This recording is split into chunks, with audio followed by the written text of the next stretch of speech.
নমস্কার। এবার আসছি তুলা লগ্ন, তুলা রাশি। জাতক হোক, জাতিকা হোক, রাশি হোক বা লগ্ন হোক, আপনাদের মাথা লগ্নে কিংবা রাশিতে রবি শুক্র বসে আছে। রবি শুক্রটাকে কি হয়, শুক্রটা যখন জ্বলে যায় তখন লাইফে স্ট্রাগল প্রচুর চলে আসে। যাদের বাচ্চাতে রবি শুক্র এক জায়গায় আছে, স্ট্রাগল প্রচুর চলে আসে। এবার কোন হাউসে আছে, কি নক্ষত্রে আছে, সেটাও বিচার্য বিষয়। তা যেহেতু রবি এখন নিচস্থ লগ্নে বসে আছে, বদ মেজাজি হয়ে যাওয়ার চান্স আছে। কথা বললে একটা আপনার ভালো লাগলো না, দুম করে খেঁচিয়ে উঠলেন, এমন একটা কথা বলে দিলে তার সাথে সম্পর্কটা বিচ্ছেদ হয়ে গেল। অতএব একটু ঠান্ডা মাথায় একদম কুলভাবে হ্যান্ডেল করতে হবে সময়টা, একটা মাস অন্তত। ঠিক আছে?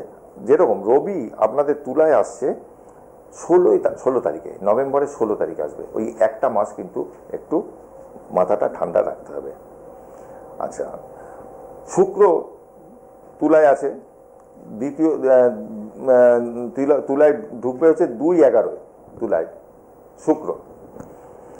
তা এই যে শুক্র যাদের তুলা রাশি বা লগ্ন যাদের আছে, তাদের কিন্তু লগ্নের অধিপতি কিন্তু লগ্নেই থাকছে। শরীর স্বাস্থ্য নিয়ে খুব একটা টেনশন আমার মনে হয় না নিতে হবে। কিন্তু অর্থ যদি বলেন, অর্থ অপচয় যেরকম হতে পারে, আবার পাশাপাশি আপনাকে দেবে। এই মুহূর্তে আপনাকে কিন্তু কিছু পয়সাও দেবে, আবার কিছু পয়সা ফালতু ব্যয় হতে পারে। বাড়তি খরচটাকে একটু বুঝে করতে হবে। টাকা পয়সা নষ্ট হতে পারে, এমন ইনভেস্ট করলেন সেটা নষ্ট হলো, খুব বুঝে। কোনো রেকারিং স্কিমে গেলেও সেটা কিন্তু ভেবে চিন্তে বুঝে শুনে সেখানে ইনভেস্টমেন্টটা করবেন। আপনাদের 4th হাউসের দৃষ্টি পড়ছে বৃহস্পতি, একদম ডিরেক্ট দেখছে 4th হাউস।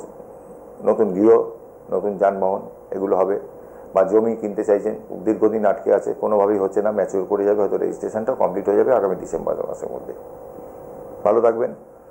আগামীবার সামনে আবারও আসবো আপনাদের সামনে, এরকম প্রত্যেক মাসে যে ছোটো ছোটো ভিডিও নিয়ে প্রত্যেকটা রাশি লগ্নের ওপর বলি, সেটা কিন্তু আপাতত শেষ করছি আজকে। তুলা লগ্নে তুলা রাশি জাতকদের, তাদেরকে বলবো একটু পুজো পাঠ করবেন, পারলে একটু কর্পূরে আরতি নিয়মিত করবেন বাড়িতে। জয় মা তারা, জয় জয় তারা।